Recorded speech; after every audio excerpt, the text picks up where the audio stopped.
All eyes are now on the Mosquito Fire burn scar area. Even with the rain, the fire is still very active, especially on the eastern flank. ABC 10's Giacomo Luca has been following the fire since it started and joins us live now from Forest Hill tonight.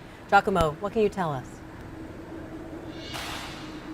Well, Laura, Chris, we're standing at the overlook here at Warden's Market in Forest Hill. This is coming all as for the first time folks are finally being allowed to return, and I kind of want to point off in the distance to see this foggy steam that's coming up as the rain starts to pick up. It's been doing this all day. This overlook is usually a beautiful clear area that you can see out to, and it's been completely covered by the fog, and you can smell the smoky the smoke pushing through the air as it moves through. Now again, this all coming after folks evacuated more than 10 days ago, and while this rain can be a blessing, fire officials say it's presenting its own set of challenges.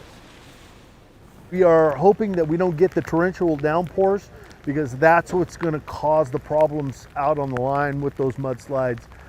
And the mudslides are not just debris flows, that it also blocks the roads. Oh, it's crazy how close this here, right here, that's scary. That's super scary. But you know what? The firefighters did an amazing job. Everybody here that helped.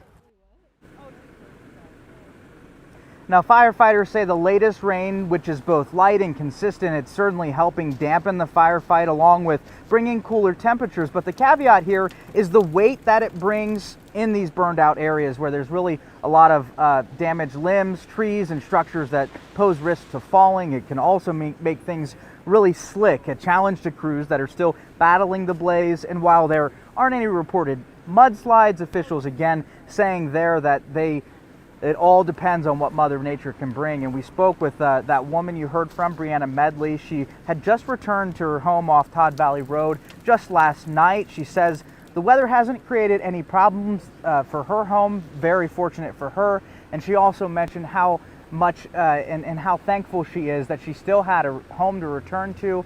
Definitely mentioning in there the firefighters that really put up a strong fight here in Forest Hill to try to prevent this town from burning down, and they really made a very good fight in this effort. Officials say they're going to continue that battle, and while the rain certainly has been good news so far, they are certainly going to be keeping an eye on it, and we'll bring you the very latest and another update on Late News tonight at 11 o'clock. Certainly a nerve-wracking time for those who had to evacuate and then came back home from fire concerns to flooding concerns.